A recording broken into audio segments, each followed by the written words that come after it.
Yogis come in all different shapes and sizes, but they also come in different passions, different ways in which they want to interact with and participate in the practice of yoga. I thought I'd take this particular podcast and go through the 4 main types of yoga and who they're most suited for, and talk about how you might try out a different path than you're used to. So here we go. Welcome to the Modern Mystics Podcast. I'm your host, Alana Kaivalya, the Yoga Doctor. I'm here to help you realize your potential as a spiritual leader and elevate your work in the realm of yoga, mysticism, and spirituality. This podcast covers all of our favorite topics: yoga, alchemy, astrology, divination, spirituality, psychology, ritual, and mystical practices, both ancient and modern. Get ready to up-level your status as a modern mystic. In introducing the 4 main types of yoga, I think there's a pretty good chance that you may be thinking that I'm going to talk about Ashtanga yoga versus Iyengar yoga versus Vinyasa yoga, but nope. All of the forms of yoga that we practice that include asana actually fall under one of these 4 main types of yoga, and that is Raja yoga. Instead, I'm going to talk you through the 4 main paths of yoga as yoga itself lays them out. They are Karma yoga, Bhakti yoga, Jnana yoga, and Raja yoga. It's totally fine if you've never heard these words before. I'm going to go through and explain in detail what each of them means and how you can dabble in one or the other that you may not have tried. I also want to emphasize that it's okay to not choose just one. We can move in and out between all of these 4 paths. We can favor one for a time and then move to another one, or perhaps we really just resonate with one path in particular and we can stick with that one for the rest of our lives. The whole purpose of going through these 4 main paths of yoga is to emphasize the individual journey. You are an individual, and your path to yoga, meaning the state of enlightenment, is going to be different probably than everyone else's. You're going to have to make your own way. This is essentially your spiritual journey. This is your path to the state of yoga, which is that state of psychospiritual wholeness, that place where all the parts of your psyche are integrated and you know yourself to be connected to something bigger, to a greater whole. That is what yoga is. So when I say the word yoga, especially during this podcast, I want you to think of not the asana practices that lead to yoga, but rather the actual state of yoga. And this is important. Making this mental shift of the definition of yoga for me was so critical in my understanding of how these different paths of yoga, or even the practices, really work. You see, the term yoga is kind of funny because it does describe, in some sense, the practices that we do. We can say we do yoga, meaning we do practices that lead to yoga, or we can say we do yoga, meaning we are consistently immersed in this psychospiritual state. Now, obviously, the purpose of any practices of yoga is to assist us in making this state of yoga our new normal, the way in which we operate and interact with the world. Now, one of the things that's really important to consider is that doesn't really happen during a 60-minute class on our mat. I've been teaching yoga for many, many years, and I've never seen anyone enlightened in a Warrior 2. Asana is one very small piece of the puzzle. And frankly, the way in which we practice asana in our modern context is pretty new. I'm not sure that we have a ton of evidence that it in and of itself is an actual path to enlightenment. The jury's still out on that one. And frankly, I'm not convinced. However, there are other paths, other practices that have longevity, that have been around for hundreds, possibly even thousands of years, that do have a track record of actually giving you the opportunity to make yoga, the state of yoga, your new normal. When you are able to make the psychospiritual state of yoga your new normal, well, frankly, it changes everything. It allows you to do the most important thing that yoga is capable of providing you. This is what, sometimes people ask me, what is the goal of yoga? Now, I will always tell you that yoga itself doesn't have a goal. It is a never-ending practice. We will never get to the end. But if I had to say that yoga had a, quote, goal, what I would say that it is viveka. This is discernment. Viveka is the Sanskrit word for discernment, the ability for you to make excellent choices for yourself. As human beings, all day long, we make choices, and it can get exhausting. And especially if we're taxed or tired, or if the ego is particularly dominant or disturbed that day, we may not choose the best thing for us. If we are in an optimal state of mind, in a yoga state of mind, there's a much greater likelihood that as we make choices for ourselves, they will be choices that always help us lean toward the light. That really is the best outcome of a consistent yoga practice.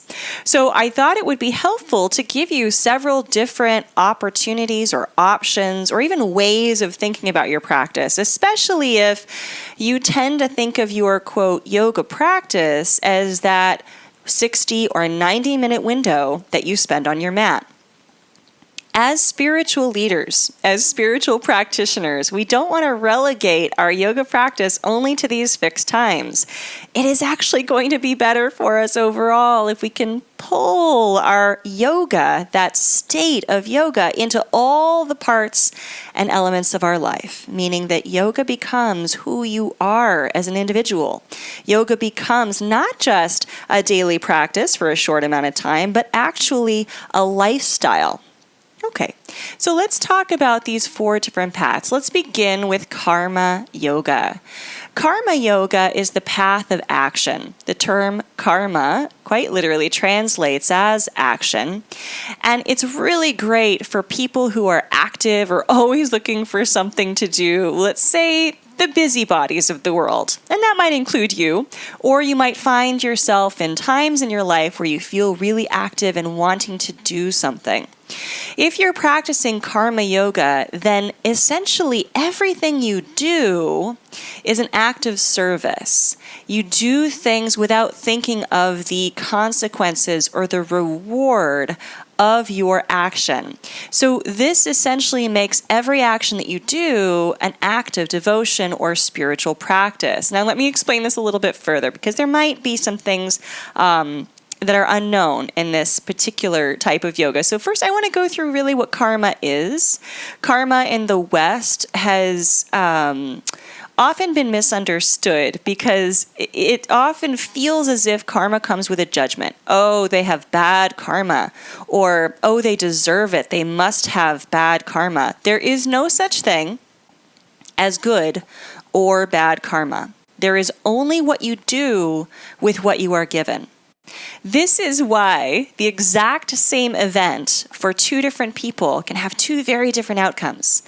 In the same event, one person can say that event was a trauma. The other person can say that event was a gift. It is not about the event. It is not about what happens to any of us. It is always going to be how we react, what we take from that experience. That becomes our karma. Everything that occurs to us in life has the opportunity, has the chance to either further bind us to what we would call unreality, right? Or the state of not yoga, or it has the opportunity to set us free. So if an event, if an action, if something in our life binds us, what that means is that we attach ourselves to an outcome. We attach ourselves to things turning out in a certain way. We attach ourselves to how others are going to react. The way that I like to think of this is that we close the loop. And so in that, our lives become like this mesh chainmail of all of these closed loops, harnessing us into the, quote, unreality, that's how yoga would describe it, this not yoga state, this feeling that we are separated, that we are different from others, that life is happening to us. This is what gives us the feeling of woe is me, or life is unfair. Oh, why do I always get, the worst of things, or I don't deserve this. Those kinds of statements are very karmically loaded statements, because they indicate that you're attached to a particular outcome, that you would do something, let's say, for a loved one or an intimate partner, and hope that they notice. In that way, you're closing that loop and creating more little loops on your cosmic chainmail, keeping you bound to the unreality. In any type of practice that we want to hopefully lead us toward the state of yoga, any type of practice in any of these four paths, we're going to want to open those loops. We're going to want to unbind ourselves to set ourselves free. There are many terms in yoga for this freedom. One is moksha, liberation. And this term moksha or liberation is usually related specifically to the practice of karma yoga. So if you hear people and they love karma yoga and that's their primary practice, they might say, yes, I do karma yoga in order to achieve moksha. And that specific term moksha indicates a freedom from these bonds of karma. So if everything you do, you are looking for an outcome, you go to work in order to get the paycheck, you say something nice or give a compliment in order to get the thank you, you perform a behavior that once gave you pleasure in the hopes that it will return and give you pleasure again. All of these things create more of those closed loops or bonds in karma. So in karma yoga, we want to free ourselves. We want to break those loops, and not just break those loops, not just open them so that the chainmail around us falls apart, but to actually bend them a little bit so that they spiral up. Because what I can guarantee you is that life repeats itself, and there will be times that you once again find yourself in that same spot. You will once again find yourself at the beginning of a relationship, and you likely don't want to do the same relationship you just left. You want to open that loop.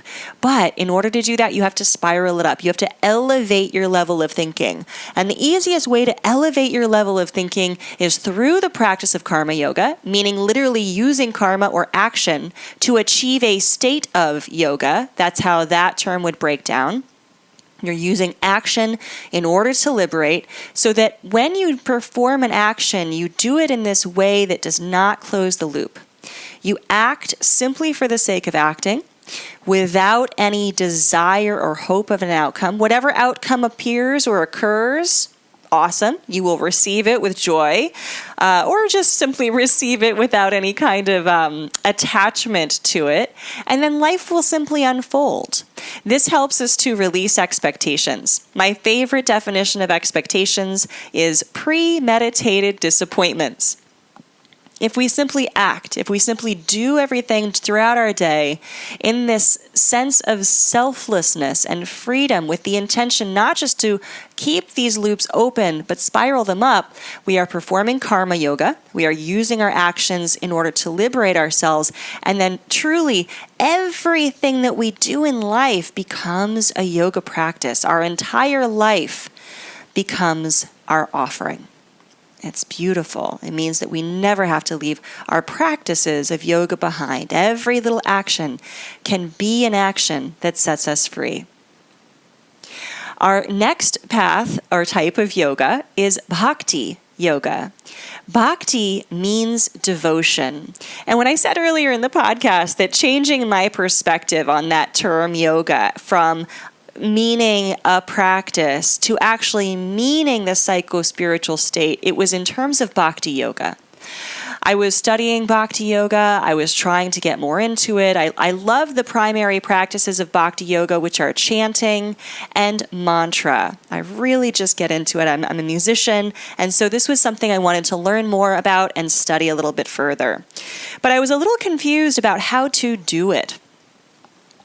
And it's the doing of bhakti is actually in the term. So when we say bhakti yoga, it's not that we're practicing bhakti yoga, it's that we're actually devoting. Our practice is the devotion. We're not trying to devote, we are devoting. So the freedom, the yoga, the liberation, that psychospiritual state of bliss actually comes through the bhakti itself. In order to practice bhakti, you have to actually be bhakti. And devotion, I think, in the West has a bit of a weird connotation. We think maybe subservience, or like we're giving up our freedoms, or that we're not questioning things. That's not at all true. There's no reason to give up our sense of individuality, empowerment, dignity in any of this. Devotion really, in terms of bhakti, indicates whatever it is for you that sets your heart on fire. Whatever it is for you that just makes you want to fall in love over and over again. And I don't mean romantic love. I mean heart open, full, unconditional love. What in Greek is called agape. Agape is the type of love that we have for everyone. In Sanskrit, it is prema, this type of love that we have for everyone. There's lots of different words for love in other languages, just not in English. So I wanted to give that distinction. So is there something, or perhaps someone, that if you just think of this, you feel light, you feel open, you feel free, you feel like your heart is on fire? That is your source of devotion. And there's a lot of things we can devote ourselves to, but we have to be careful because there might already be in our lives things that we devote ourselves to. Anything that we spend a lot of time and focus on. Okay, so at the heart of this devotion is the idea that whatever you pay attention to, you become. We want to pay attention to the thing to which we're devoted because we want to embody those qualities of devotion. Ideally and traditionally, and this must be said, Bhakti Yoga, the devotion is to a deity. Of course, in yogic mythology or Hindu mythology, there is a pantheon of deities, lots of options to whom we can devote ourselves to. That may or may not be your jam. Frankly, if you were raised in the West, you have a Western-based psyche, and we want to try and figure out what it is our psyche most responds to and lights up to when we say the word devotion. There is a great possibility that it's something from our early childhood or our past. It's worth exploring. It's worth opening our minds to. This isn't a religious practice. This isn't something that we need to go to any kind of worship service or place of worship for. This is a personal practice, something that we do inside of and for ourselves. So there's no need to negotiate any external doctrine in order to do bhakti yoga. This is purely for you and your spiritual unfoldment. So when you think of what it is you might be devoted to, what I want us to first consider is what we might already be devoting ourselves to unknowingly in our life. Are we devoted to our phone? How much do we pay attention to that? How much do we spend time with the electronics, the social media, things that take us away from what it is that really sets our hearts on fire? Whatever we pay attention to, we become. If we pay attention consistently to all the anxiety that life brings us, we will be anxious. If we pay attention to all of the lack and the things that we're missing, we feel like we are missing something. The state of yoga is the state where we are missing nothing. So start to take stock of what it is you are devoted to now in order to truly move into the practice of bhakti yoga and devote yourself to something worthy of your devotion in order to keep your heart open. The most exemplary story, or the most prominent figure who really enlightens us to what bhakti yoga is Hanuman. Hanuman comes from yogic mythology, and he is very devoted to his best friend, Ram. Now, it's very handy because his best friend Ram is actually an incarnation of the divine. Ram is what we call an avatar, a divine being who has come to earth in order to show us some things. And Hanuman is just a humble monkey. There's more to that story, but that's for another podcast. So Hanuman is deeply devoted to his best friend Ram. Again, very handy that Ram is also God. And as Hanuman devotes everything to him, what Hanuman realizes is how much he can do. Because of his devotion to Ram, Hanuman is able to accomplish impossible things. He's able to leap over an ocean, save Ram's girl, defeat an evil demon, bring resources from an entire mountain to an army that's fallen on a battlefield. Hanuman's exploits are incredible, but none of it is possible for Hanuman unless he taps into his devotion. Without his devotion, he could easily say, oh, you know what? I can't do that right now. Oh, I don't have the strength for that. Oh my God, that's impossible. But because of his devotion, he's able to achieve extraordinary things. That's the power of Bhakti Yoga. The power of really finding what it is that sets your heart on fire and devoting yourself completely to it. All right, let's move to Jnana Yoga. I first want to do a little bit of a Sanskrit pronunciation lesson. The term Jnana you will see spelled in English letters as Jnana. Now, that seems impossible, and normally we might look at that word and say, oh, Jnana Yoga. But no.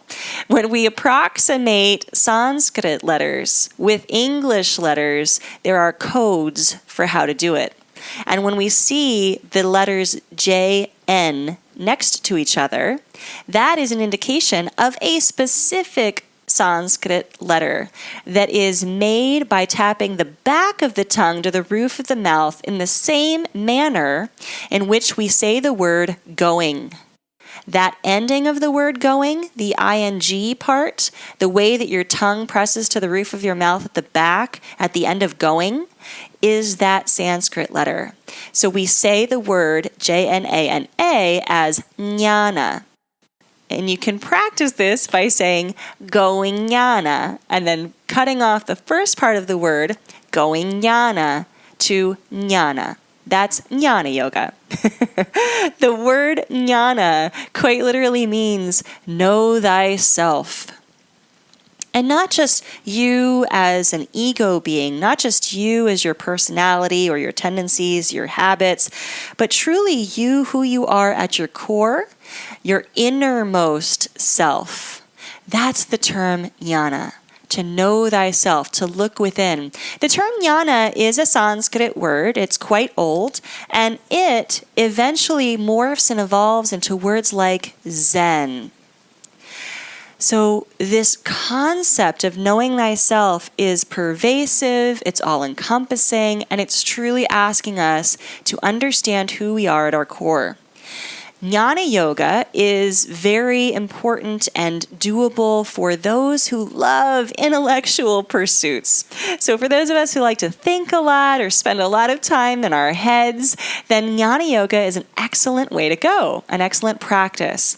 The primary practice of Jnana Yoga is meditation. Meditation is an opportunity for us to sit and do self-inquiry so that we may know thyself.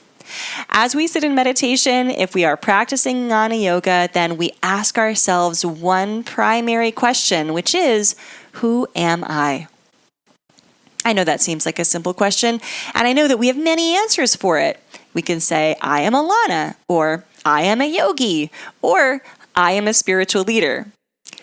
But it goes deeper than that. None of these answers is actually true. What happens if we take away your name, or if you change your name?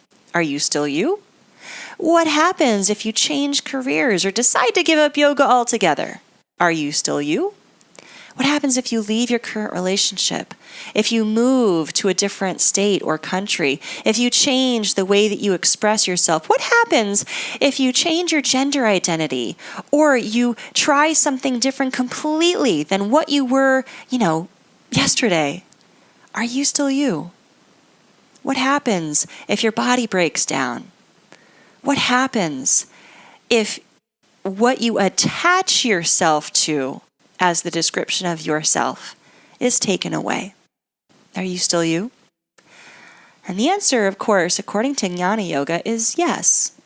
Because there is a part of you that will never change. There is a part of you that is divine. And in Sanskrit, we call this the Atman. This is the word for soul. This is the part of you that can connect deeply and intimately with something beyond yourself, what we might call Brahman in Sanskrit, or spirit.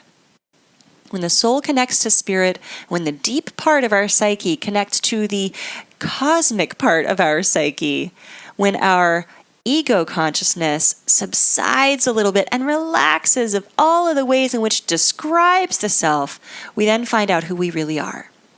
And that is where the answer lies in the practice of Jnana Yoga.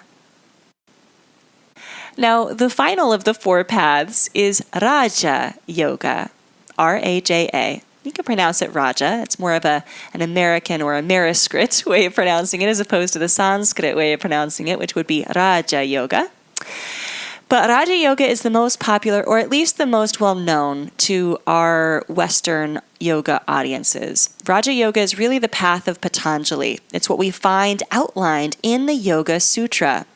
So it's classically this 8-limbed path that Patanjali points out for us.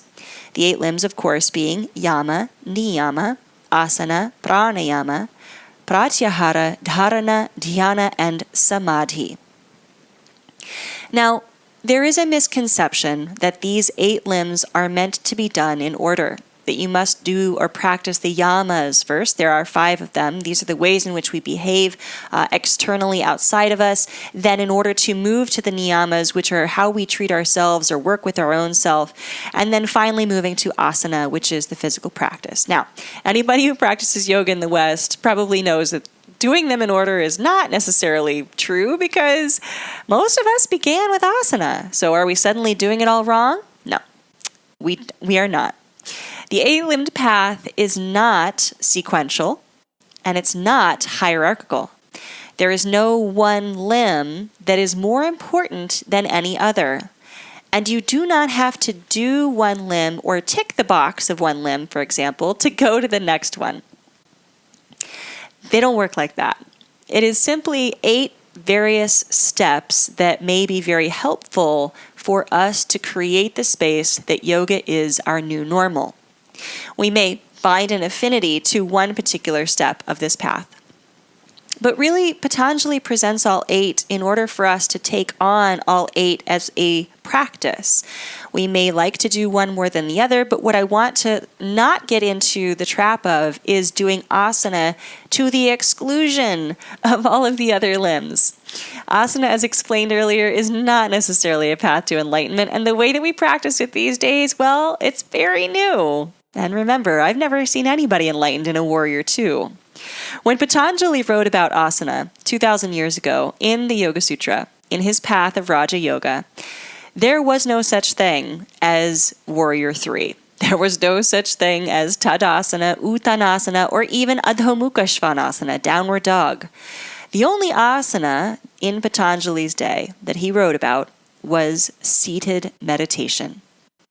For Patanjali, asana is the seat, your ability to just sit down, be comfortable and still. That's it. Not moving. That's not what he intended. So expand your mind a little bit if asana for you has really meant this extensive posture practice. It is a way to keep the body more healthy and supple, yes, but in and of itself, it is not Raja Yoga. We have 8 different ways to achieve this state of psychospiritual bliss, which is yoga. We can practice the yama, which include ahimsa, the practice of non-judgment or non-violence. We can try satya, the practice of truthfulness or always speaking in a way that uplifts others. Or we can dive into the niyamas, which include tapas, this constant application of ourselves and our efforts to something greater or something higher. We can apply swadhyaya, which is self-study, very similar to that jnana yoga we just went through. We can definitely work our meditation seat in asana. We can start delving into pranayama, which is breath work. That helps us to quiet the mind and prepare further for meditation. The other misconception about the 8-limbed path of Raja Yoga is that the final goal is the last limb, or samadhi, the state of enlightenment. Samadhi is a state of enlightenment. It is a state where all the parts of our psyche are working in conjunction with each other, and we can look upon the world with these yogic eyes, making yoga our new normal. This is not the goal. This is merely one of the 8 practices that make it really easy for us to make great decisions for ourselves. I mean, come on, think about it. If you're in a state of enlightenment, aren't you going to choose most awesomely for yourself? Aren't you going to choose the things that help to keep you in this elevated state of mind? Won't you choose the things that facilitate your connection and retention of this state? Of course you are. Because as a human being, you can't just stop your life. You can't just stop behaving in the world. You can't just stop interacting with others. You have to continue to go about your life. And, yoga doesn't make your life better. It makes you better at your life. It allows you to live your life with more grace, more connectedness. And you'll be able to do that if you practice one of the yamas, say, aparigraha, non-hoarding, so that you can share everything that you have to offer with those around you. It will really help if you can sit in meditation and do some inquiry into the nature of your thoughts, and especially question the thoughts that don't serve you or, further, disturb you. These practices are all really helpful in creating what Patanjali calls chitta prasaranam. Chitta is your mind stuff, literally your thoughts. And prasad are sweets. Usually it means like actual sweets, like candy. But in the terms and the way that Patanjali is using it, he's indicating the sweetness of mind, the elevated mind. When our mind is elevated and happy, we can practice viveka, discernment. We can make excellent choices for ourselves and truly lean toward the light, exploring our purpose, our connections, and our state of mind as yoga as our new normal. So, now we understand what Raja Yoga is. Now we understand what Jnana Yoga is, and Bhakti Yoga, and Karma Yoga. Now remember, you can find one that really speaks to you and go for it, or you can move a little bit back and forth between all 4. Karma Yoga is great for those who really love to be active, are busybodies. Bhakti Yoga is really wonderful, those who tend to work more with their emotions and feel more emotional in life. Jnana Yoga is great for those who love the intellect and thinking about things all the time. And Raja Yoga is for those who like to work with and control their own self, body, mind, the world around them. So there are many things you can do to practice these forms of yoga, but consider which form of yoga allows you to bring yoga, meaning the psychospiritual state of connection, into your everyday life. We want yoga to be your new normal so that you can make awesome choices, so that you can be better at your life, and so that you can live your life to its fullest expression. Thank you so much for listening to this podcast. And if you've enjoyed it, then please leave 4 stars on whichever podcast host you downloaded this from. I really appreciate it, but it also makes it easier for others to find the podcast so that we can widen our circle of spiritual leadership. Again, thank you so much for your time. To find out more about me, please visit alanak.com. And for a $1 2-week trial of my highereducation.yoga membership, head over to highereducation.yoga/trial to sign up. Until next time, namaste.